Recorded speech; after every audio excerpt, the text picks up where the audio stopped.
আমাদের যৌনকর্মীরা এখনো নিখোঁজ, তাহলে আমরা এই দেশের লেগে রক্ত দিছি, যে পারে হেই আমাকে ধরে মারে। এই সরকার আমাদেরকে নিরাপত্তা দিবে। যে কোনো পুরুষ মেয়েদের আগে দেখে তার দেহটা, আগে আমার দেহটা বুক করবেন, তারপরে আমাকে টাকা দিবেন। ওদেরকে ব্যবহার করার পর ওদেরকে ঠিকমতো ওদের টাকাটা দেয় না। একজন যৌনকর্মীকেও জোর করে ধর্ষণ করা যায় না।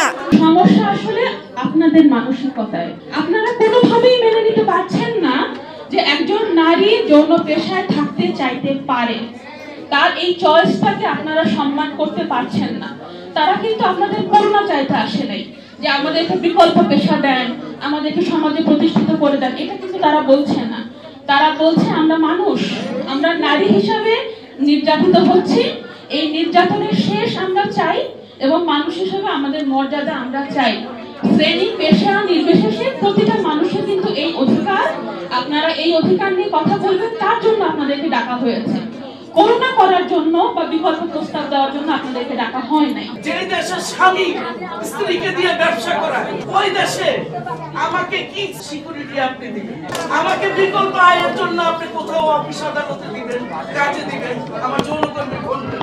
গ্রাম থেকে কাজের কথা বইলা আগে গার্মেন্টসে চাকরি করে সেখানে নির্যাতিত হয়, বাসায় কাজ করে সেখানে নির্যাতিত হয়।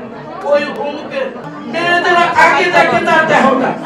যে কোনো পুরুষ এটা নাক টেনে বলতে পারবে না, আগে দেহটা দেখে। 10টা টাকা যদি আপনার কাছে চাই, তাহলে আপনি কি দিবেন? আমাকে দিবেন না। কেন দিবেন?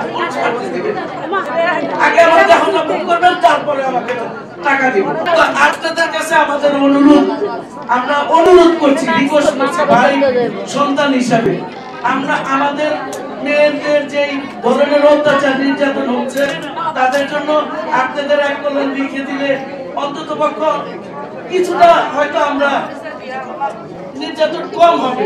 আমি কি করছে, বিএনপি কি করছে, ওই জাতীয় আমরা চাইতেছি যে আমাদেরকে নিরাপদ দেখ।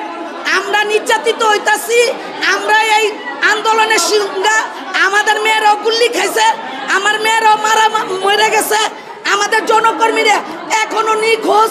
ঠিক আছে, তাহলে আমরা এই দেশের লেগে রক্ত দিছি, তাহলে আমরা যদি নিরাপত্তা ভাবে না থাকতে পারি, নিরাপত্তা না চলতে পারি, নির্যাতন হইতাছি, ভাইলেন্স হইতাছি, যে পারে হেই আমাকে ধরে মারে। এই হলো আমাকে কথা। আমরা চাই এই সরকার আমাদেরকে নিরাপত্তা দিবে। এসছি আমার যৌনকর্মী বোনদের অধিকার আদায়ের জন্য ওদের পাশে শরিক হতে। আমার কথা হলো যৌনকর্মী তারাও কিন্তু মানুষ। প্রজাতন্ত্রী বাংলাদেশ সরকারের ওদের অধিকার আছে, তো ওদের উপর যে অন্যায় হচ্ছে, যে নির্যাতন হচ্ছে, এটা যেন বন্ধ হয়, এই জন্য আমি একসাথে সামিল হইতে আসি। এটা যেহেতু ওদের পেশা, হয় বাংলাদেশ সরকার যদি মনে করে এই পেশা বন্ধ করে দিব, যদি করে না দেওয়া হয়, তাহলে ওদের অধিকার, ওদেরকে আগে যেমন ছিল তানবাজার ছিল, বিভিন্ন জায়গায় ছিল, এরকম ব্যবস্থা করে দেও। তাহলে এইভাবে অপমান না, কারণ ওরা কেউ এই পেশায় স্বইচ্ছায় আসে নাই, পেটের দায়ে আসছে বা স্বামী দ্বারা নির্যাতিত বা কারোর দ্বারা। তো সরকার যেন ওদেরকে ওদের সম্মানটা ফিরিয়ে দেয়। ওরাও মানুষ, ওরা হলো সবচেয়ে হলো ইনসিকিওর। ওদেরকে ব্যবহার করার পর ওদেরকে ঠিকমতো ওদের টাকাটা দেয় না, বরং ওদেরকে জোরপূর্বক করে। শুনেন, একজন যৌনকর্মীকেও জোর করে ধর্ষণ করা যায় না, এবং তার যেটা বলে যে আমাকে 500 টাকা দিতে হবে, 500 টাকা দিতে হবে, যদি না দেয় এটা তো মানবাধিকার লঙ্ঘন। তারপরে তার সন্তানরা তো তারা তো ওই পেশাই নাই, তো ওর সন্তানদেরকেও কিন্তু অসম্মান করা হচ্ছে, ওর পরিবারকে অসম্মান করা হচ্ছে। এটা কেন করা হবে? আমি যৌনকর্মী হইতে পারি, কিন্তু আমার সন্তান আমার পরিবার তো না, তাই না? আজকে যদি যৌনকর্মী পেশায় বাংলাদেশ থেকে উঠে যায়, তাহলে ঘরে ঘরে আমরা নারীরা ঘরেই আমরা সিকিওর না। আপনারা অনেকে বলেছেন গার্মেন্টসে চাকরি করে না কেন?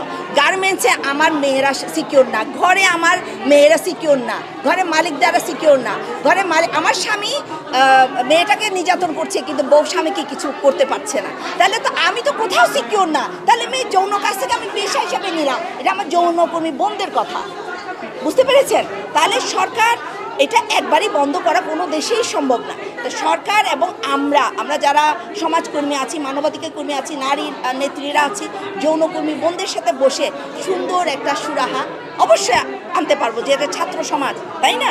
তরুণরাই তো দেশ করছে, তরুণরাই কিন্তু সমাজ পরিবর্তন করছে। আমার এটাই আহ্বান।